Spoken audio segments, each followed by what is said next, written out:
and then 21 through 28. I'm going to do 1 through 8. I am the man who has seen affliction by the rod of his wrath.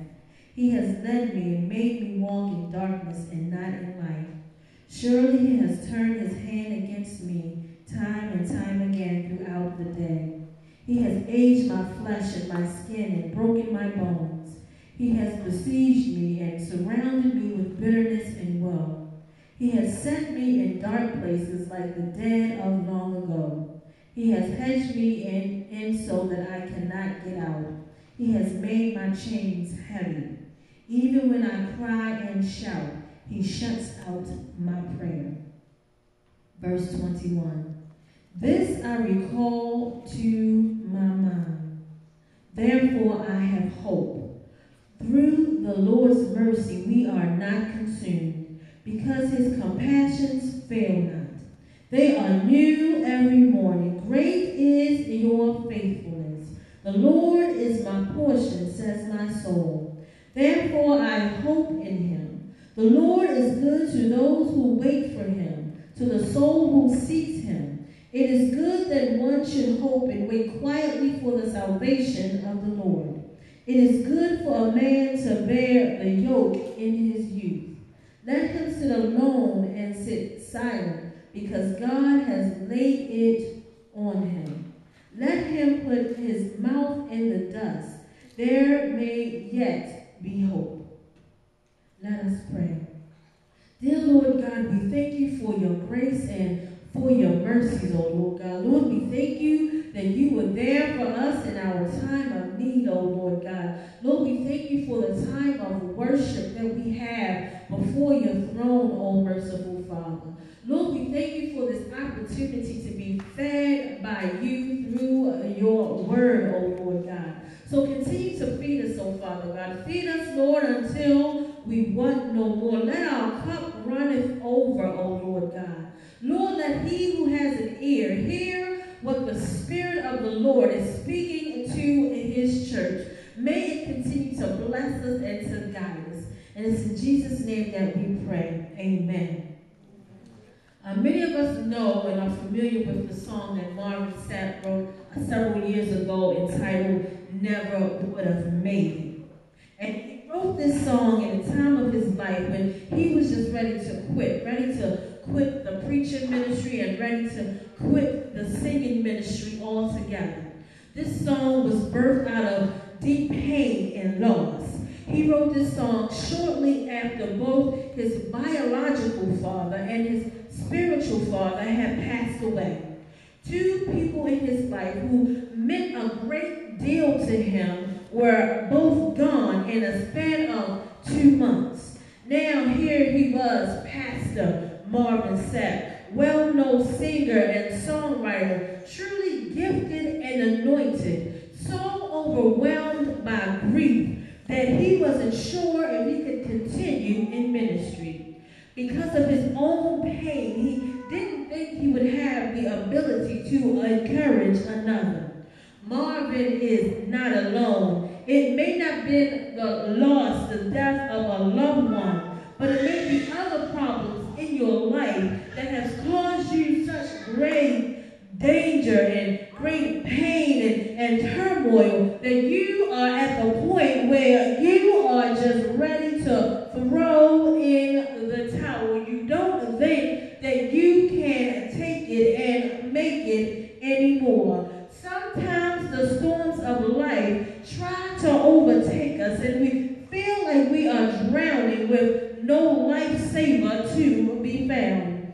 This is where the author of Lamentation was when he penned these words. He was at the point of deep loss and loneliness, desperation, and depression. Lamentations is described as being written by the prophet Isaiah, the weeping prophet, as he is oftentimes called. Jeremiah wrote Lamentations during a time when Jerusalem had been taken by Babylonia and the king Nebuchadnezzar. Not only did the Babylonians siege the city of David, but but they killed many of its citizens and took those that remained captive as slaves of the king.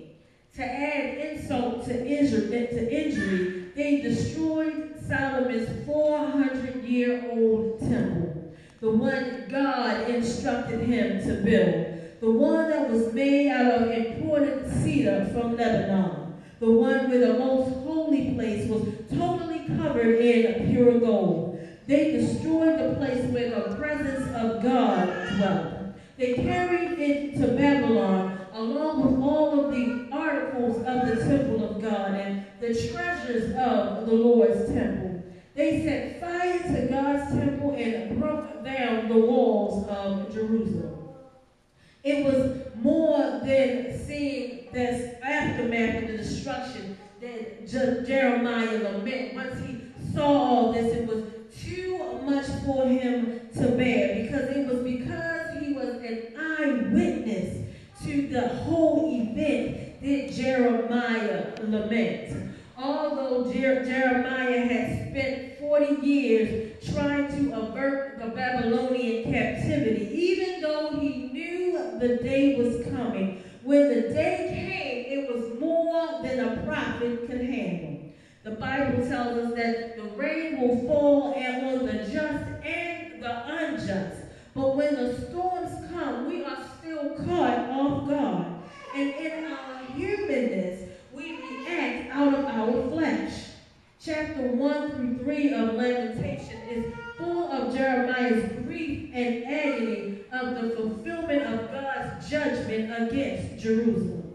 He cried out to God desperately, looking for answers and looking for help, and total disbelief of what he was seeing, hearing, and feeling. Are there any Jeremiahs in the house? Is it anyone who has experienced something so devastating, so heart-wrenching that it paralyzed you? Have you ever called out to God from the depths of your belly, waiting with your face to the ground for an answer, feeling like you weren't able to go on?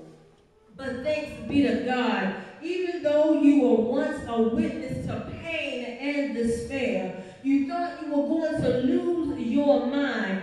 Now you can see that he was there for you, and truly you never would have made it without God. Jeremiah's lament and Marvin Sapp's song are very similar. Both men experienced something that caused them to doubt God and question their ability as a man of God. However, in both situations, there came a point where they suddenly remembered who the God that they serve really is. The song is a product of the reawakening of the spirit man. Even if I had not given you the brief background of this song, you could hear in the words and how he sings the song that he had been through something that the Lord had brought him through, and he made it. In the lament, we can see Jeremiah's pain through his writing.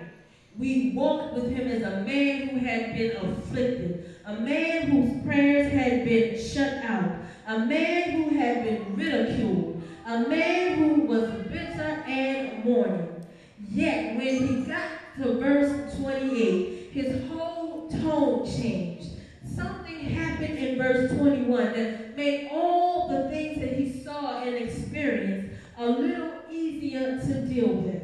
In verse 21, the spirit man was reawakened, and Jeremiah remembered the character of God, and he remembered the hope. This brings me to my first point. Even in the midst of chaos and craziness, you made it because you still had hope. The Bible says in verse 21, "This I recall to my mind, therefore I have hope."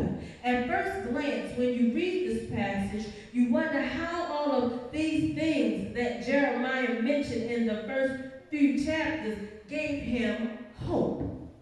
But the this that Jeremiah is referring to is not pain, it's not heartache, it's not the things that you are looking at right now.